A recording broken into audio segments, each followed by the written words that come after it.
After many years of waiting, the Kamen Rider Trilogy's first release from Media Blasters is finally here. Is it good? Is it worth it? What's up with the Shin Kamen Rider audio thing you may have heard about? We're going to dive into all of it here on this review. It's morphin' time!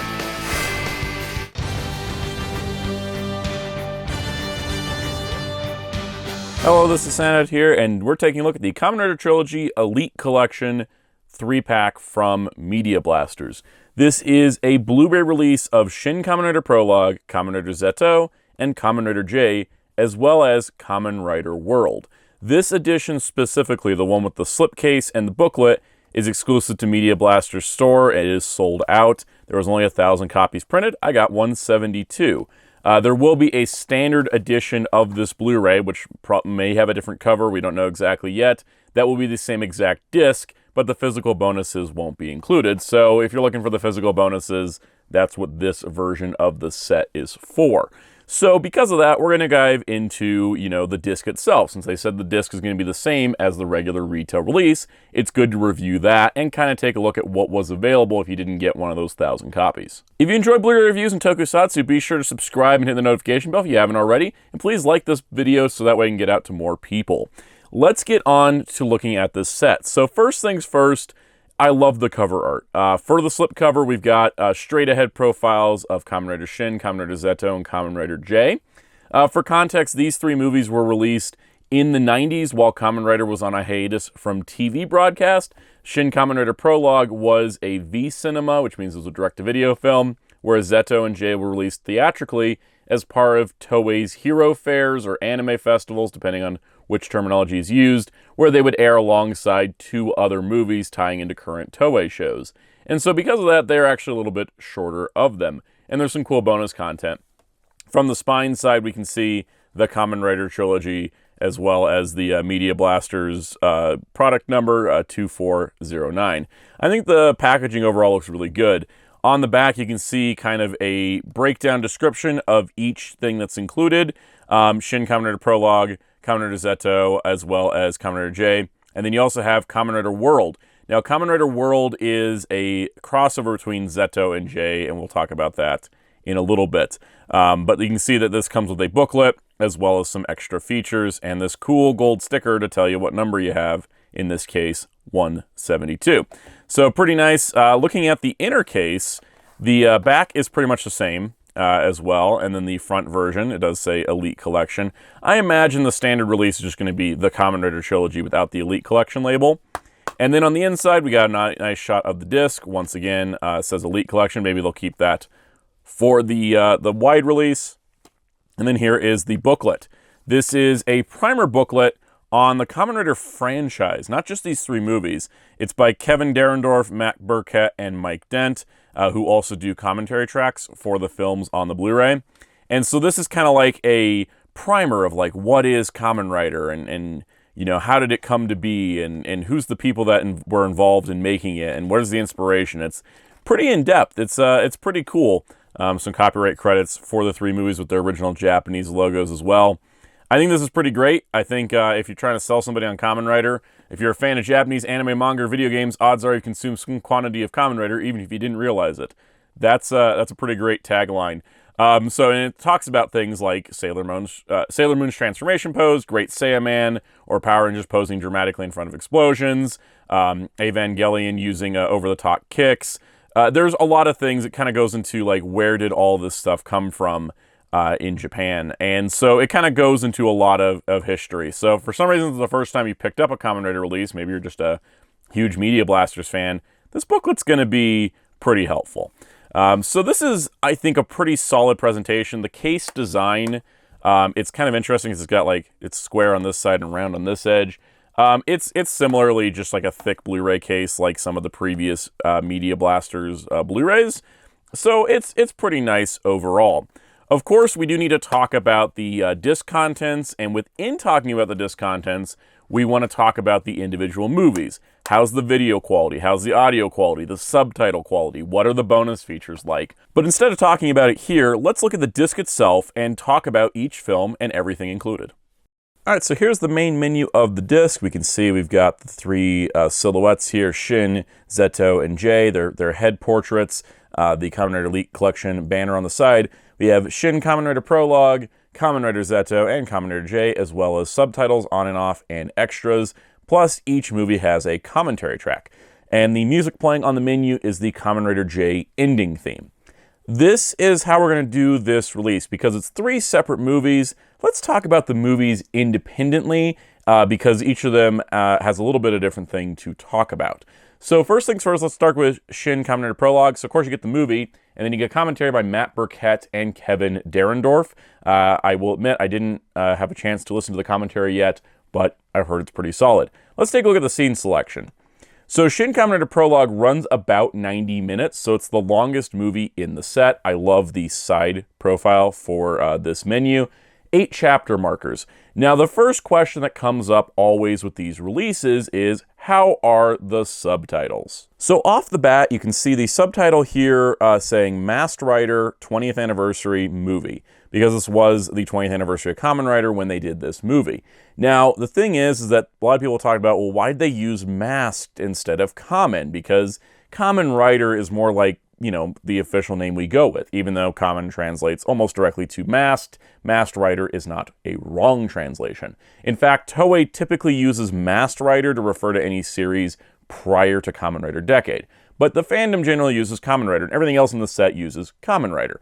Well, the reason why is because the subtitles here for Shin Kamen Rider Prologue are a 99% match to the Toei Tokusatsu World YouTube upload subtitles. As you can see, we have yellow subtitles, which stands out against the video quality, which we'll talk about in a moment. And I did check through several lines against that YouTube upload from Toei themselves. It's a 99% match because they did some minor changes. Toei Tokusatsu World calls the villain group the Organization, the Media Blasters version calls them the Syndicate. And while most lines match, they did proper contractions for use in English because the Japanese, there was a Japanese company that did these subs for Toei Tokusatsu World, so it was cleaned up and made pretty nice overall.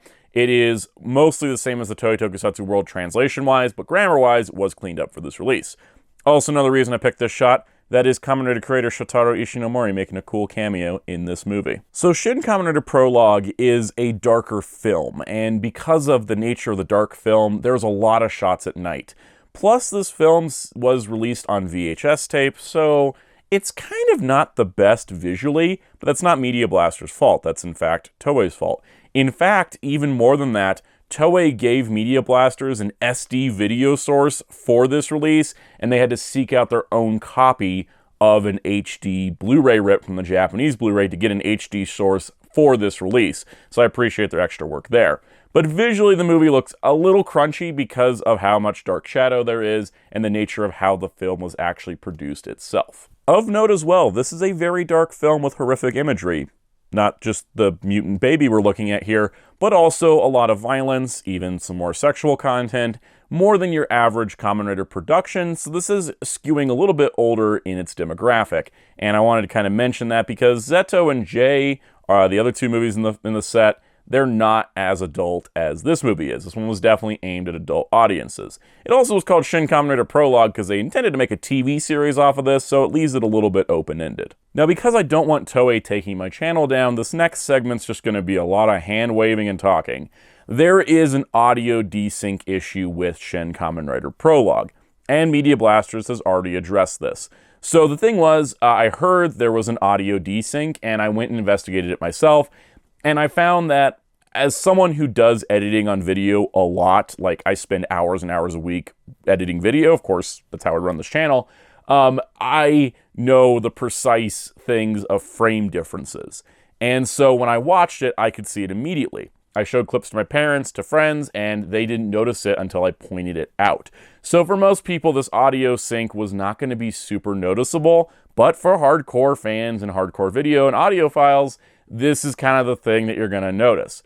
But the important part is there's already a fix on the way. So let's talk about what the issue is first. First of all, because of the kind of weird way that Media Blasters had to get the video source for this. And this was explained, by the way, in a video by Media Blasters themselves. I'll link it in the description so that way we have full transparency. And if I forgot that link, please let me know in the comments. But Media Blasters explained that they had an SD video source from Toei. They needed an HD video source. The person that encoded that HD video unintentionally had a 6-frame desync on the audio.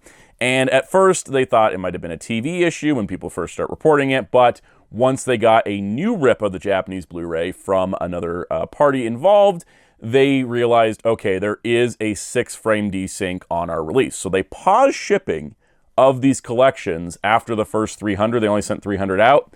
The other 700 are being held because they're going to frame-by-frame check, make sure the audio is in sync, print a new disc, automatically send it out to the people who already ordered it. Excellent stuff. Love to see that. And then they will replace the discs in the sets they haven't shipped out, and then the final retail version won't have that audio issue. And I'm very grateful that Media Blasters has such a dedicated, clear, concise plan on how they're going to fix this, because while it's a minor thing in the grand scheme of things, and a lot of studios wouldn't have even addressed it, I'm glad that Media Blasters addressed it, and I'm glad that Media Blasters is following through on making this right. And for that, I'm going to give this issue a complete pass, because if they're going through that much work, they're going to make sure it's synced up. And based on the rest of the work on the disc, I have no doubt it's going to be great when it's in hand. Now, if for some reason it totally is screwed up, I will make a separate video on that in the future. But I consider the audio glitch a non-issue because they are working to fix it. All right, let's talk Kamen Rider ZO. ZO is a kind of reimagining of Kamen Rider.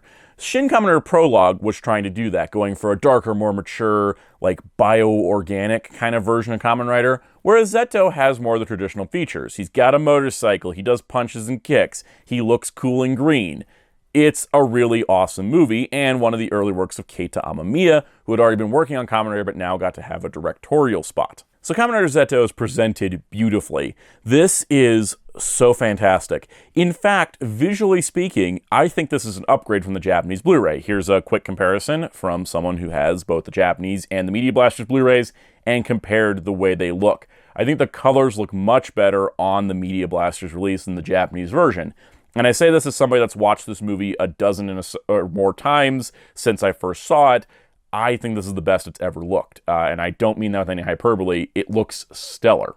It also sounds pretty good, and there's no audio desync. There's not a lot of dialogue in this movie. It's relegated to mostly a few scenes because they're really focused on the action here, but the dialogue is presented in yellow subtitles, and of course, it is the same translation as Toei Tokusatsu World with edits. So like a 99% sync to that Toei Tokusatsu World, similar to Shin. ZO is presented in the same way, and that totally is fine. What I found impressive as well is that usually with films of this age and era, shots with visual effects take a quality hit, but it doesn't seem to have affected this movie nearly as bad as I've seen on some others. And overall, this does have a 48-minute runtime, so it's a pretty quick, brisk pace, and I just love this film so much.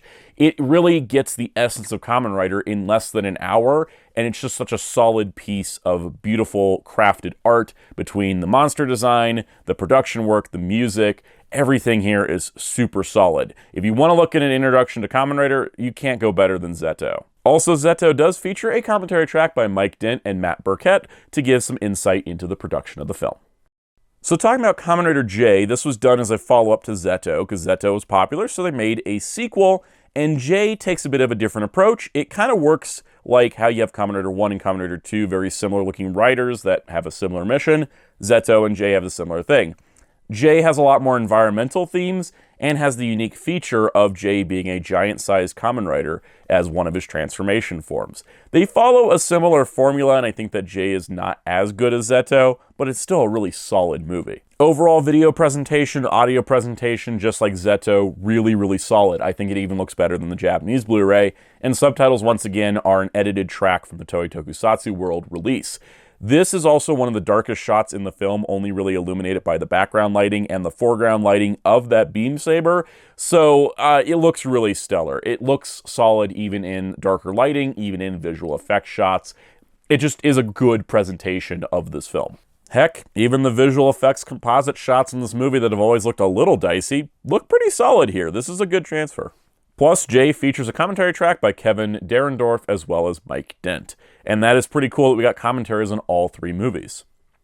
So now we get to the extras menu, which is a nice shot of ZO and J from Kamen Rider World, as well as the list of things here. First of all, you get a message from Keita Amamiya, which was newly produced for this Blu-ray, and is a nice message from him to his fans. And it's really nice to see the man himself, and it is fully subtitled, of course. This introduction is about 20 seconds, just to kind of give you an idea and an introduction and a message about the set.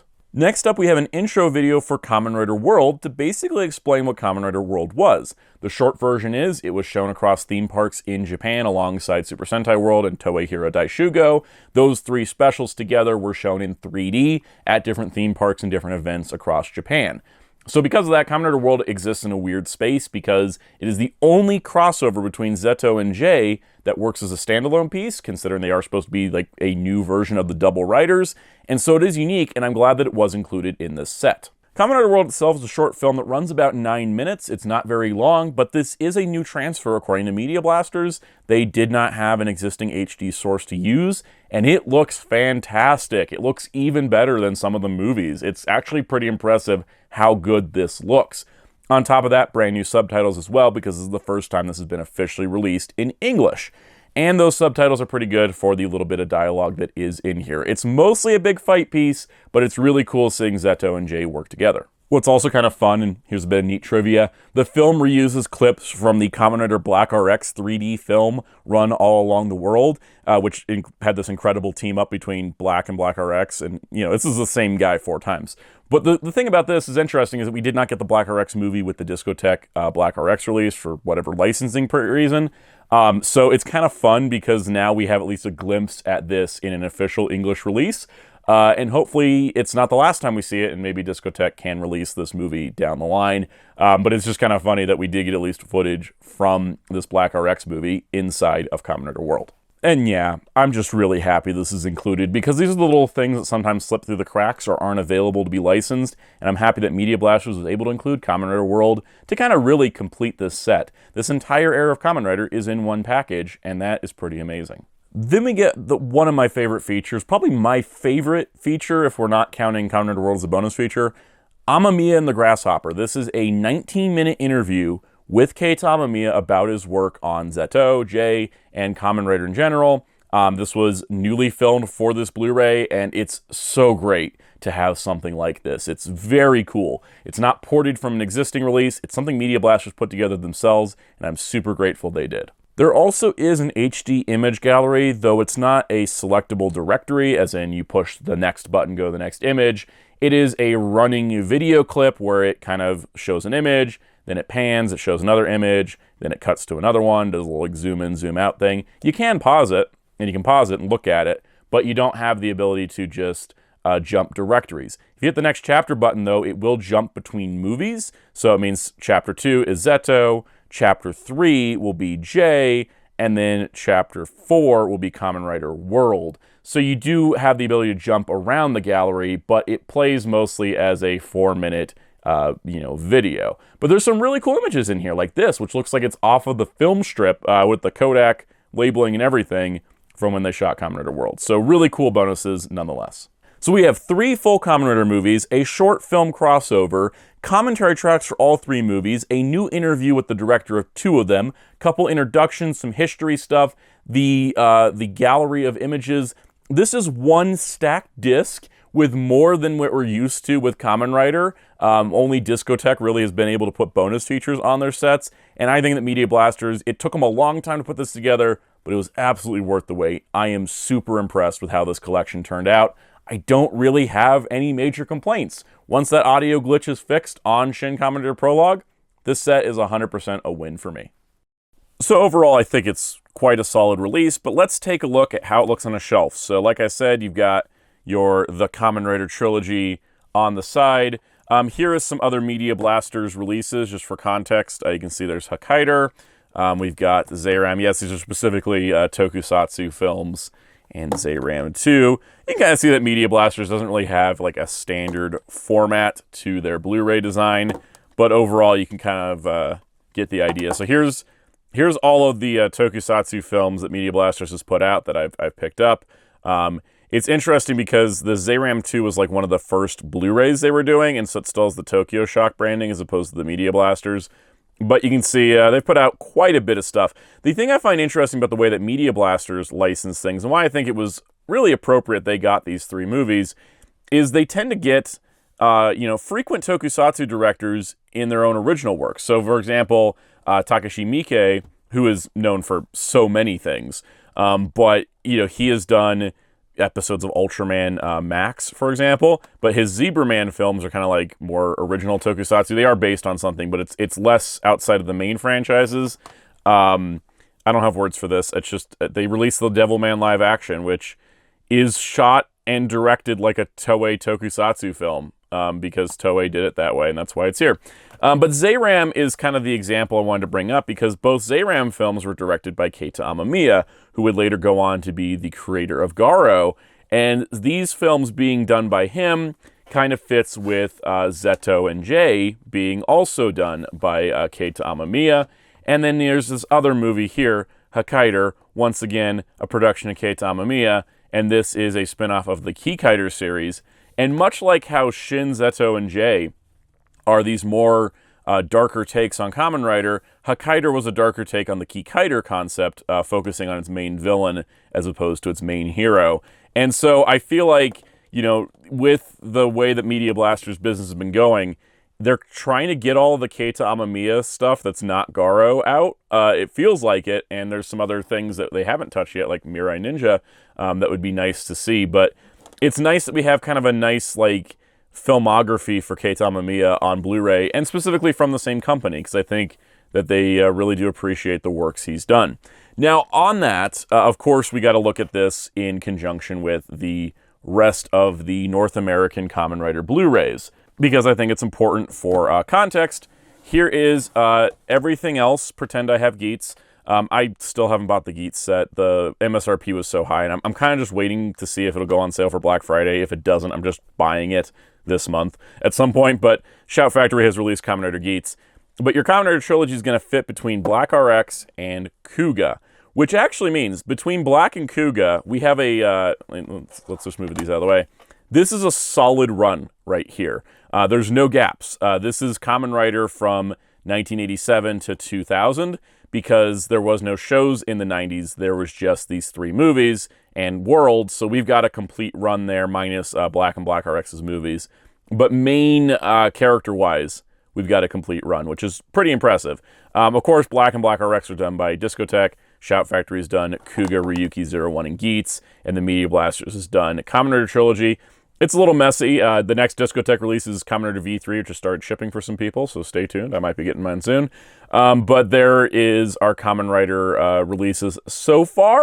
Of course, I'm hoping there is more in the future from everybody involved. We know Media Blasters has plans to do the Kamen Rider the First and Kamen Rider the Next films, and they said in a similar format to this, and I'm looking forward to that. I do like the first.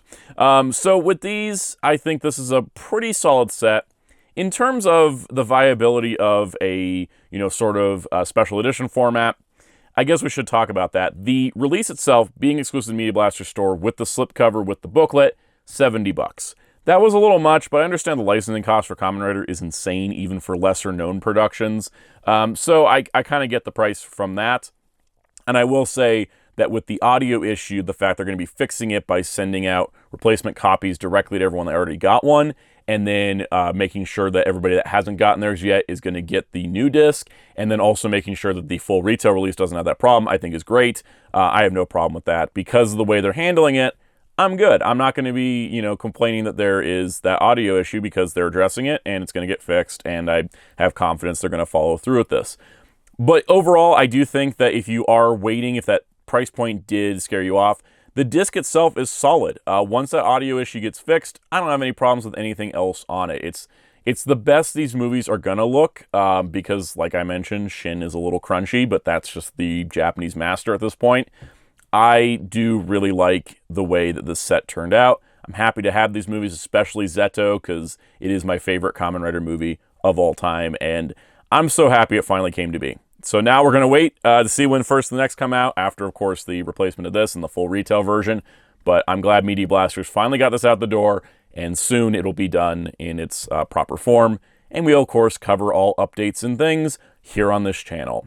So that does it for my review of the Kamen Rider Trilogy. If you want to keep up with the channel, keep up with things, and you're not subscribed already, please hit subscribe and the notification bell. Best way to keep up with the channel. We do live streams every Monday at 5 p.m. Eastern, where if you're looking for news and updates about these without full videos, that's going to be the place to check that out. I do a Blu-ray news segment pretty much every week, as long as there is Blu-ray news that's relevant to the channel. Also, be sure to hit like and hit the comments if you haven't already. Really do appreciate that. It helps drive the channel to continue to grow. We also have a Discord server. You want to continue the conversation in the link below. We talk about Blu-rays. Everybody was posting about when they got theirs, or how things were. It's how I found out about some of the things like the audio issue. So that is a great community to come join. Plus, if you want to help support the channel, join as a channel member. There's perks like early access to videos, member-exclusive live streams. Hit the details in the join button down below while we give some special shout-outs to our channel members. Special shout-out to all of our channel members, including our captain tiers: Spin-54, Toma K, Masterbed95, Jamie's World, Forever1000, Toast Rave, Brenton Yadden, Mr. Smelly Potato, GV2186, Silver Bricks, Richard, K Breezy, Tranzilla Jack, Super Robozilla Go, Gil Roland's Kingdom, Nomo Toka, Oni Oni-chan, David Johnson, Sketchosaur Res, and Ruben Abrego. Thank you all for your support. If you want to find me on social media, I'm on Blue Sky and Instagram at Soundout12. If you want to find me more directly, though, I am in the Discord server more often. You can also find my awesome graphic designer on social media and Discord at DarkClaw643. And you can find Hero Club at heroesclub.com for tokusatsu interviews, news, reviews, and more. And until next time, this is Soundout saying, Henshin!